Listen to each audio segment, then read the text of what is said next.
like a god in the sky. I wanna be a silk flower. Like Oke, Jack Mike, apa kabar semua?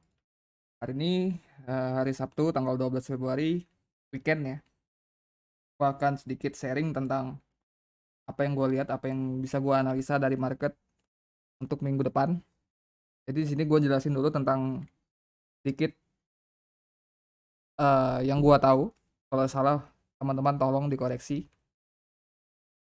Masih banyak yang nggak tahu alasan kenapa Federal Reserve atau Fed, Bank Sentral Amerika, ingin menaikkan suku bunga. Jadi yang perlu diketahui dulu, Fed itu Bank Sentral Amerika. Kalau di Indonesia namanya BI, Bank Indonesia. Nah, chart bank yang ini bank komersial. Di sini Nasdaq ya, bank saham. Kalau di Indonesia itu ya kayak BRI, Mandiri, BCA, oke, bank komersial.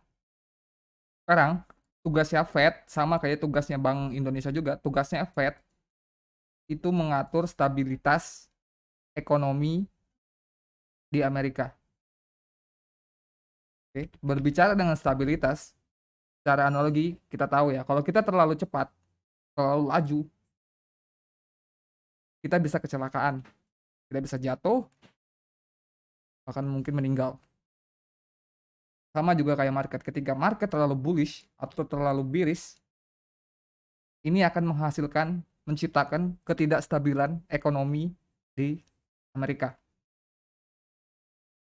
Makanya sekarang di Amerika ada yang namanya inflasi. Inflasi itu apa? Silakan kalian googling. Oke. Untuk menstabilkan ini, maka perlu ngerem. Atau ibaratnya kita bisa analogikan sebagai koreksi. Koreksi. Ya, ngerem. Kalau terlalu laju kita koreksi, kita ngerem. Dan yang ngerem ini merupakan tugas federal. Tugas Bank Sentral Amerika, tugasnya si Fed. Apa yang bisa dilakukan untuk ngerem? Apa yang bisa dilakukan untuk koreksi itu? Apa yang bisa dilakukan untuk bisa menstabilkan ekonomi? Jika market terlalu bullish atau terlalu bearish, mereka bisa menaikkan suku bunga atau menurunkan suku bunga tergantung kondisi market. Kalau yang sekarang karena market terlalu bullish, kalian lihat di sini di market terlalu bullish ya, market akan menaikkan suku bunga. Berbicara soal suku bunga, seperti yang kita tahu, di Amerika sana, di luar negeri, warga Amerika itu menggunakan kartu kredit untuk berbelanja. Di mana kartu kredit atau pinjaman ini punya suku bunga. Kalau suku bunganya terlalu rendah, maka mereka cenderung akan belanja atau konsumsi banyak. Konsumsi banyak, akhirnya supply menurun. Supply menurun, harga naik. Harga makin mahal. Seperti ya. Dan untuk mengurangi konsumsi mereka itu yang supaya tadi supply tadi bisa naik lagi, ya, supaya harganya bisa turun lagi, mereka menaikkan suku bunga. Dengan naiknya suku bunga, maka orang-orang atau penduduk warga US akan lebih hati-hati, akan mengurangi konsumsi mereka ketika mereka tahu suku bunganya naik, suku bunga pinjaman mereka naik.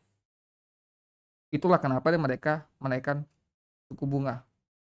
Termasuk juga para perusahaan-perusahaan yang meminjam uang ke bank, kalau suku bunganya naik, mereka pendapatan mereka atau revenue-nya mereka itu nanti bakal berkurang karena harus menambah biaya bunga uang pinjaman mereka.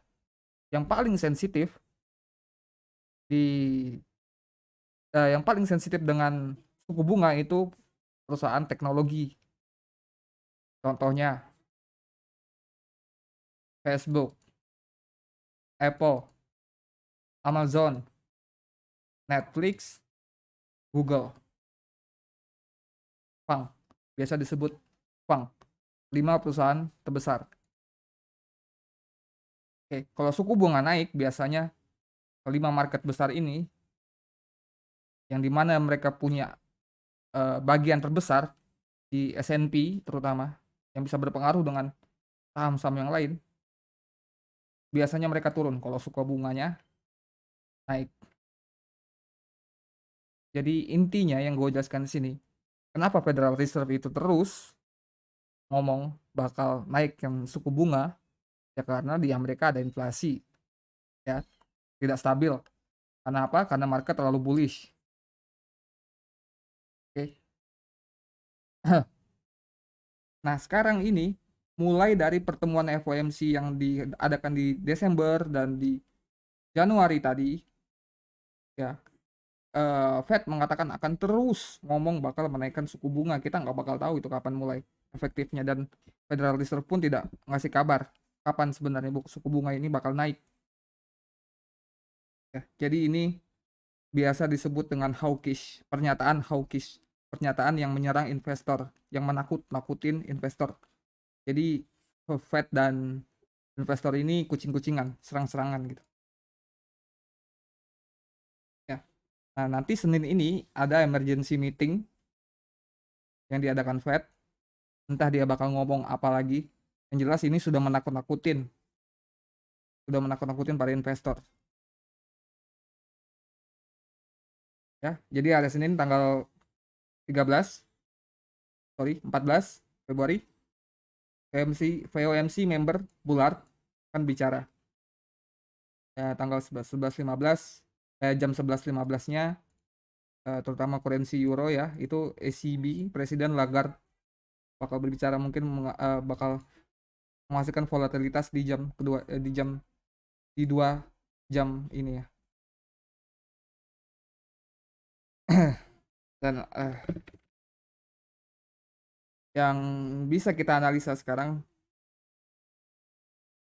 dari chart, kira-kira Fed ini bakal ngomong apa sih?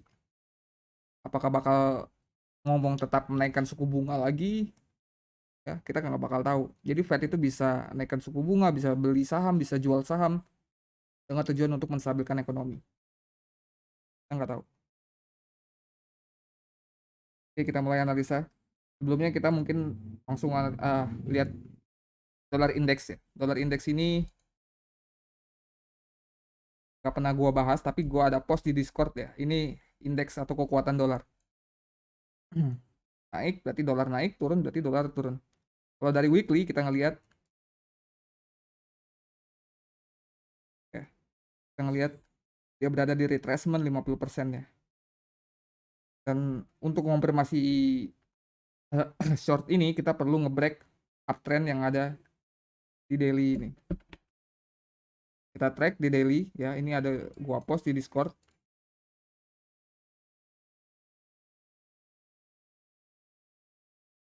Rally up yang pertama itu di trade di 382, berhasil mencapai target. Sini dia ngebuat tradisional series, hasil mencapai target,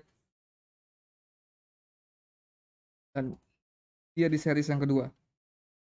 Jadi ini sekarang ada dua penentu. Kalau kita ngelihat dari di XY. Ya, selain kita ngelihat mata uang di forex, kita juga bisa ngelihat di XY.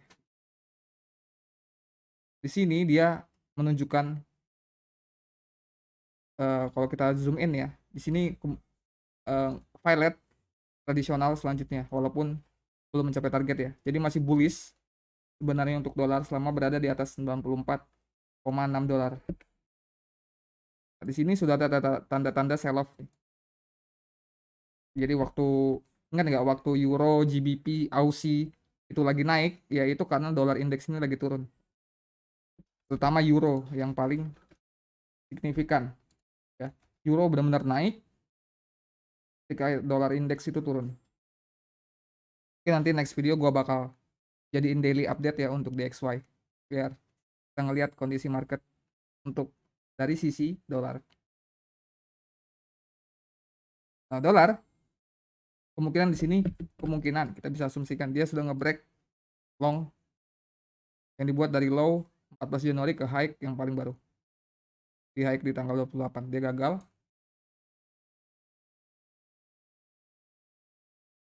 Dan di sini kalau kita tarik Fibonacci dari high ke low, Di mana sekarang di XY? Di 0,5. Nah, ini yang perlu kita lihat. Kalau bisa, kalau memang dolar indeks ngebreak resisten ini lagi, ini berarti konfirmasi ulang support yang ini. Jadi sebenarnya sudah dikonfirmasi untuk pertama, dan sekarang kemungkinan akan dikonfirmasi lagi. Kalau ternyata dia sell off dari resisten 0,5 atau 0,618 dan ngebreak support, ini menandakan akan terjadi kelemahan dolar. Jadi stuck di antara dua. Kita semakin dekat dengan resisten itu ya. Jadi kemungkinan Senin nanti kita bakal tahu apa sih yang bakal Fed lakuin sebenarnya. Dia bakal beneran naikin suku bunga atau enggak. Kita bakal tahu nanti. Oke, jadi stuck di antara dua setup, dan yang perlu dilihat kalau kita zoom out, kita berada di bawah resisten weekly-nya. Tadi break long yang ini itu berarti mengonfirmasi short setup yang ada di weekly. Oke. Sekarang kita lanjut ke bank. Ke ZB.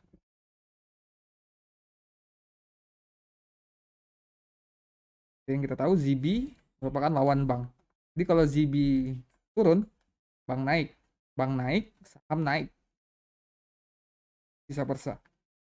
Jadi di sini dia punya short setup, berhasil di trade, sampai target.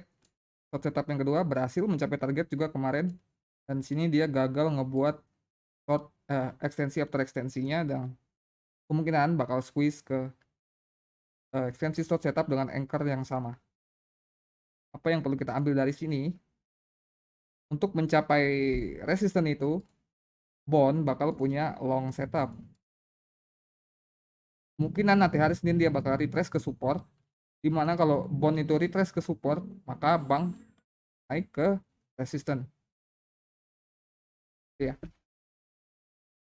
Jadi kemungkinan nanti bakal ada bid, bakal ada long hari Senin nanti di intraday-nya di saham dan bank, ketika bond retrace atau turun ke support. Di saham dan bank mungkin bakal naik ke resisten. Oke. Kita lihat di bank. Nah, bank ini sebelumnya dia sudah ngebreak short. Ya. Jadi kemungkinan dia bakal squeeze ke support. Sorry, ini 4 jam ya. Sorry. Pantas beda. Jadi bank sell off ya. Makanya apa indeks saham juga kemarin sell short karena bank juga turun. Ketika bond squeeze ke support, dan bank kemungkinan bakal naik ke resisten.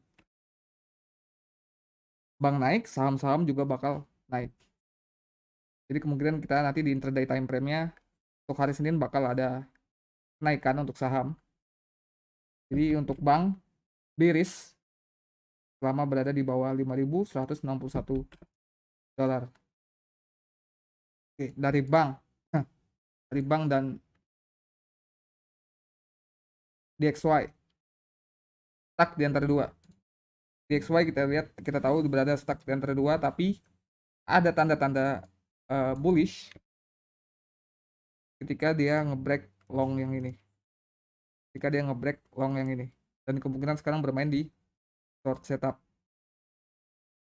Kalau dia bisa ngebreak support yang ini akan menjadi bullish market buat aset dan saham.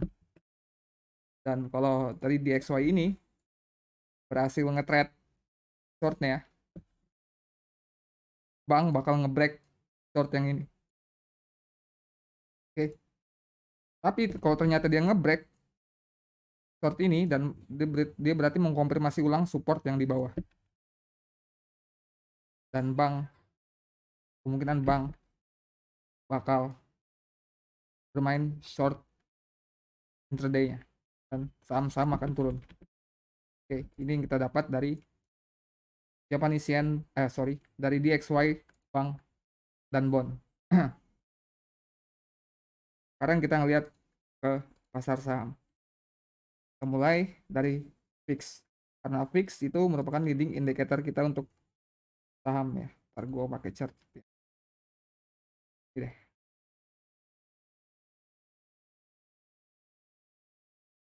Di ini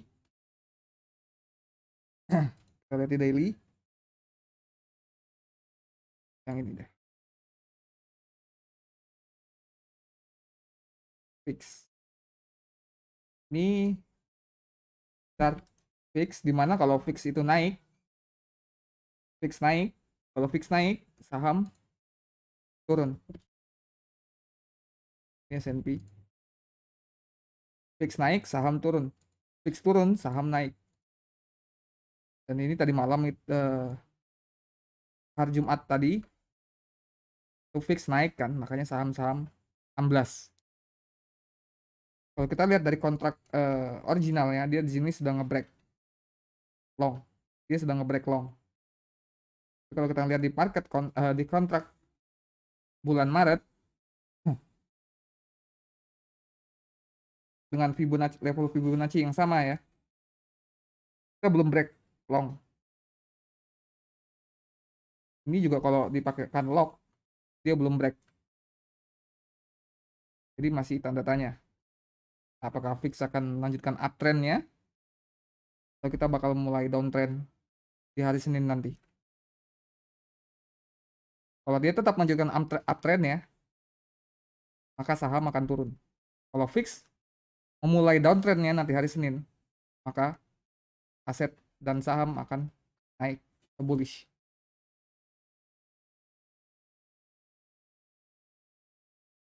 Lihat sini di kontrak bulan Maret. Kalau kita tarik short ya, kita berada di 0,5 short ya. Jadi sama kayak di XY. Tak di antara dua. Ya. Kalau dia bisa ngebreak resisten ini, akan menjadi konfirmasi support yang di bawah, dan VIX bakal terus naik, membuat pasar saham down, jatuh. Yang kita lihat nanti di hari Senin, VIX pasti pullback dulu. Nah, ketika pullback, apa yang dilakukan market saham atau indeks saham?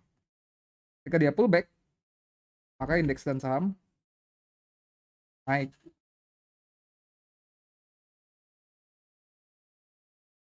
Naik.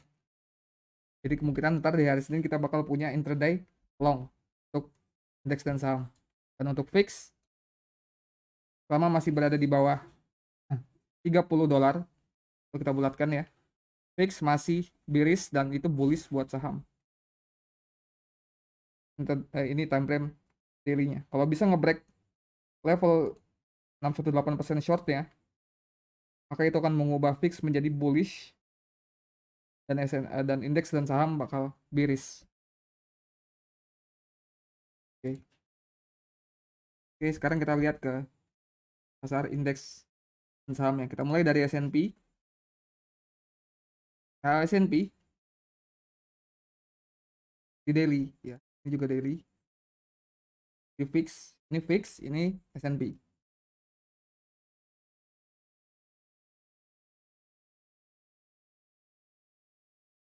Tadi fix punya resisten di atasnya dan support di bawahnya. Fix dan S&P punya resisten di atas dan support di bawahnya.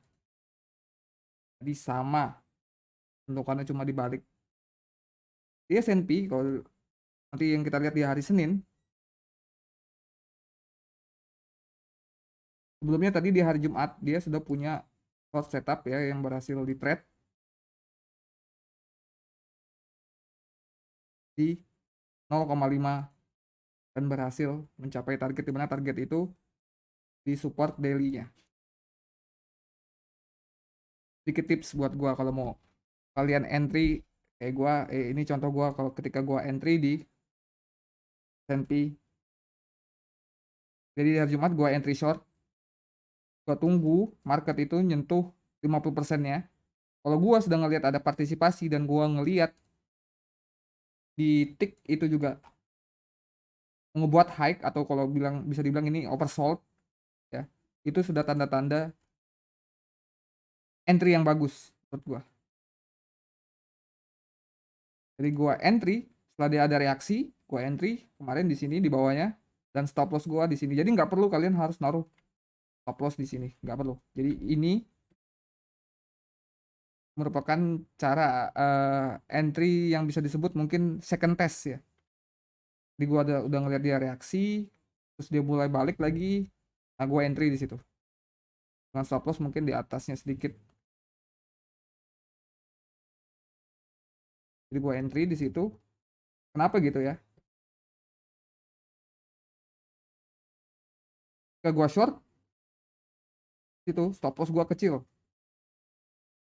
Sedangkan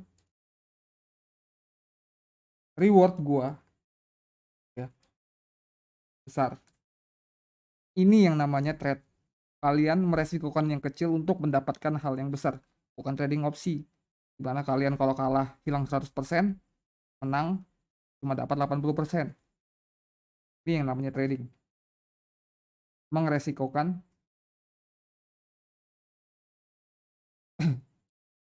yang kecil untuk mendapatkan yang besar. Jadi ini rasionya 13. Jadi ibarat kalau gua ngeresikokan $1 untuk bisa mendapatkan $13. Ya ini merupakan strategi second test. Atau kalau di Discord itu gua kasih nama di 3 tipe entry. Itu namanya the front run of participation level retest. Ya kalian bisa baca di situ. Jadi nggak harus kalian langsung pasang limit order. Boleh, itu namanya strategi first test ya. Dan pasang stop loss di sini ya tergantung ya rasio kalian. Kalau gua kemarin salah satu entry gua waktu ketika short, ketika gua sudah ngelihat ada partisipasi short, gua short lagi di tes keduanya. Nah, stop loss di atas atau di bawah. Dengan begitu gua mendapatkan trade yang high reward, ya. Rasio yang sangat-sangat bagus. Balik lagi dengan S&P. Nah, di sini kita akan Senin nanti bakal punya short setup, di mana short setup ini kita gunakan buat konfirmasi, alat konfirmasi. Kalau dia berhasil di break, berarti itu merupakan salah satu tanda-tanda konfirmasi atau bullish market buat S&P. Ya, berarti dia mengonfirmasi support di bawahnya.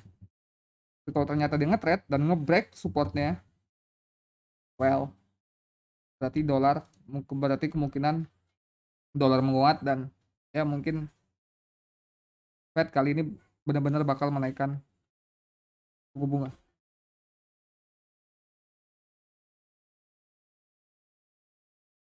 Jadi untuk S&P masih bearish selama berada di bawah $4.518. Nasdaq, kita lihat di Nasdaq.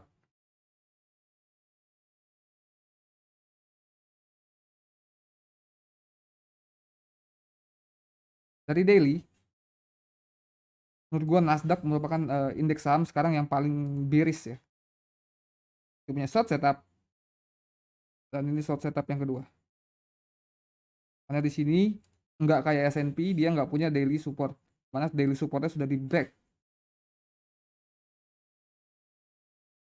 Kita lihat di time frame yang lebih kecil.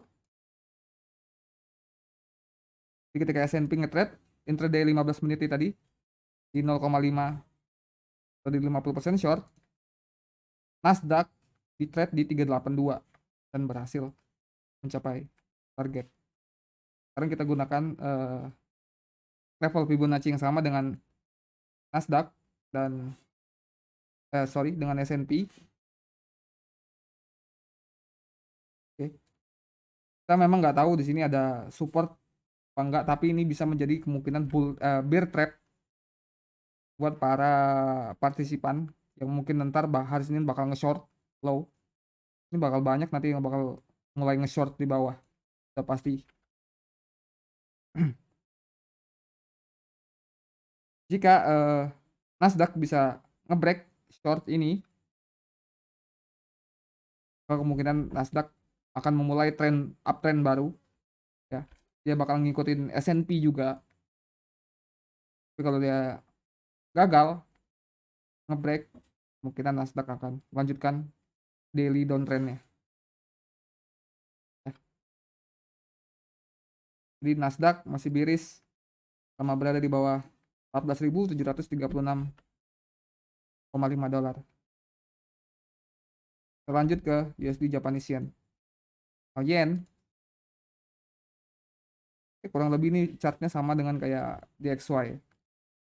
Dia masih berada di ekstensi long, di bullish di atas 618 ini. Di intraday time frame ya, di hourly-nya. Ini sebelumnya dia sudah nge-trade di 382 long, berhasil mencapai target. Kedua, berhasil mencapai target dan kemungkinan sekarang di long setup yang ketiga. Oke. Jadi sekarang ini yen sedang tadi malam kemarin malam itu waktu ketika saham turun, yen itu sedang menguat. Mana dolar dan yen sama-sama menguat tapi yen lebih kuat. Makanya dia down. Ya, karena biasanya kalau kita ngelihat USD Japanese Yen turun, mata uang saham yang lain itu naik, tapi enggak, turun semua. USD Japanese Yen turun, GBP turun, Aussie turun, bahkan Euro juga turun. Ya karena yen menguat berdasar itu.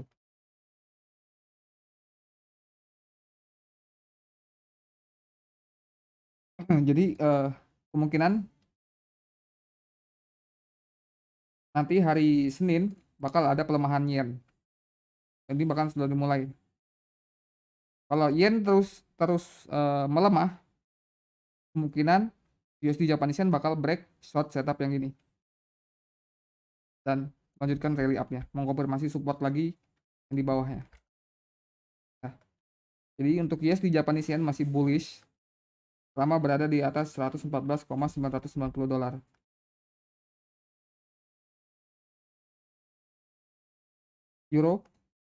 Euro kalau kita lihat dari daily memang ya, kita masih berada di resistance ekstensi short. Di intraday time frame ya.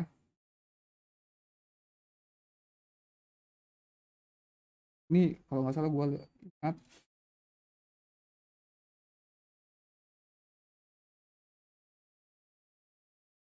entah kenapa ya, mungkin ini asumsi Euro itu punya anchor, dia gunakan low ini. Jadi kita lihat nih, Euro gagal breakout ya, gagal breakdown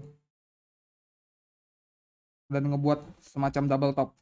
Dan nggak tahu kenapa kayak seperti ada program yang ter-attach gitu ya, gunain ini sebagai anchor buat ngelong low yang ini. Kita lihat sekarang kita berada di 50%. Dan ini di intraday time frame-nya, sebelumnya dia juga sudah punya short setup yang berhasil di trade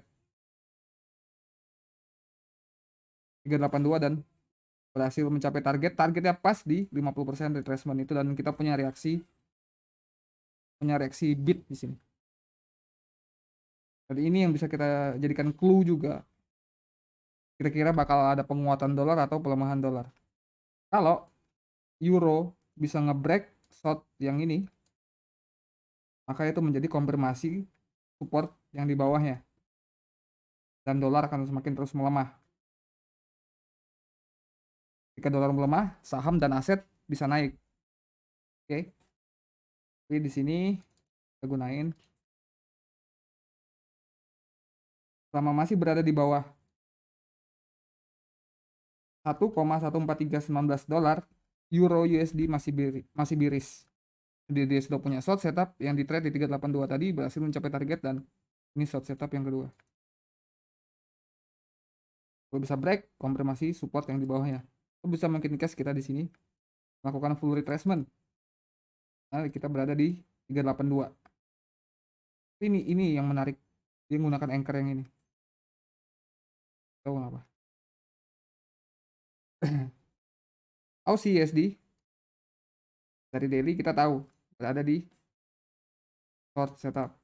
Ini juga short setup. Kalau kita zoom in ya, di sini sudah mulai uh, yang gua bilang itu kayak serpihan-serpihan bullish untuk Aussie dan bakal ada pelemahan dolar kemungkinan. Dan ini juga clue buat kita untuk pasar saham maupun aset seperti Bitcoin. Dia punya long setup yang berhasil di trade dan lihat di mana sekarang kita berada ketika bounce. Pas di 50% retracement-nya. Di intraday time frame kemarin ketika sebelum market close, dia punya short setup yang sekarang belum mencapai target. Gua sendiri di sini nge-short dan ini gua mau ngasih kalian trik lagi.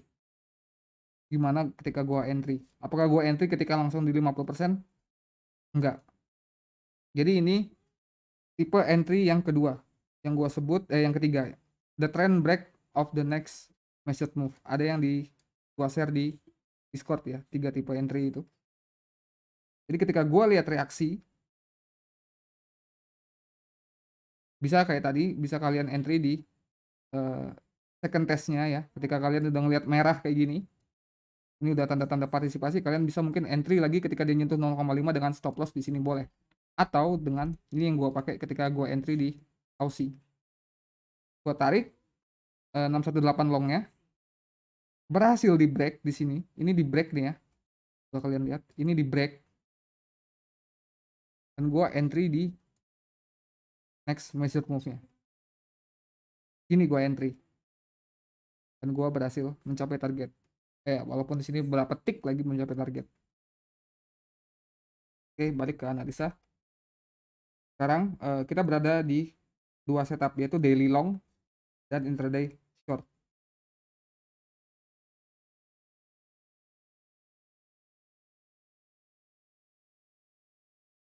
Jika memang nanti Aussie bisa ngebreak shortnya, itu akan menjadi konfirmasi dari support daily-nya.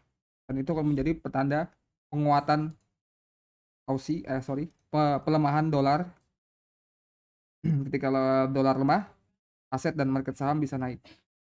Tapi kalau dia ngebreak short ya, long ya, daily long ya, maka itu akan menjadi penguatan dolar dan ke dolar nguat ya, market crash dan dia akan melanjutkan daily downtrendnya untuk Aussie. Jadi masih bearish selama berada di bawah 0,71951 dolar untuk Aussie. GBP di sini yang paling menunjukkan strength ya, paling kuat menurut gua. Short, short, short. Dan di sini kalau kita lihat ya, dia sudah ngebreak high di awal tahun, low di bulan Januari. Dia sudah ngebreak dan kalau kita zoom in, ini dia sudah punya long ya, yang sudah bermain sejak tanggal 7 Februari. Kita lihat ada wick kayak gitu, ada long.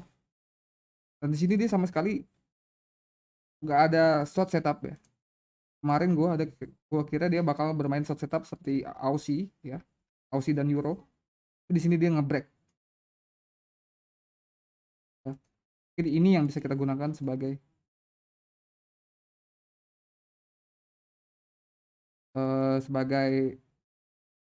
clue nanti di hari Senin. Ya, kalau dia bisa break lagi, kita konfirmasi support. Untuk GBP mata uang satu-satunya yang masih kelihatan bullish. GBP masih berada di atas 1,34613 dolar, GBP bullish dan ini clue pelemahan dolar di GBP.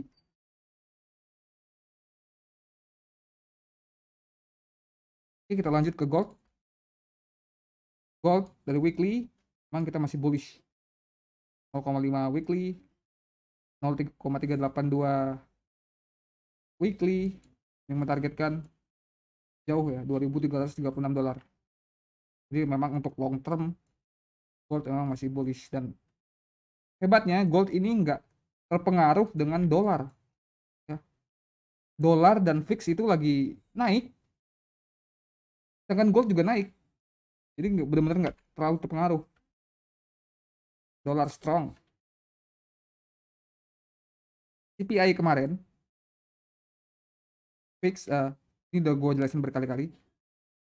Gold itu nge-break short dan punya long series, berhasil mencapai target. Dan di sini CPI dia nge-break short dan kita nggak dikasih pullback, sama sekali nggak dikasih pullback. Kita di sini bisa makin case dia bounce 382 atau front run berapa tick gitu dan naik.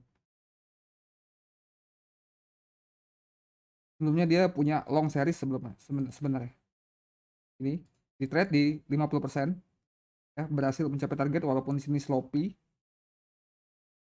Setelah itu dia ngebuat ekstensi di sini. Trade di 0,5,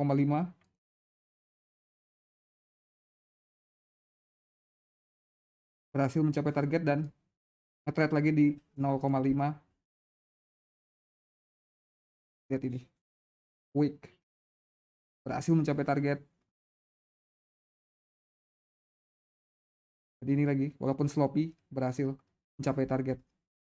Yang kita expect kalau memang mau join trend yaitu full retracement-nya.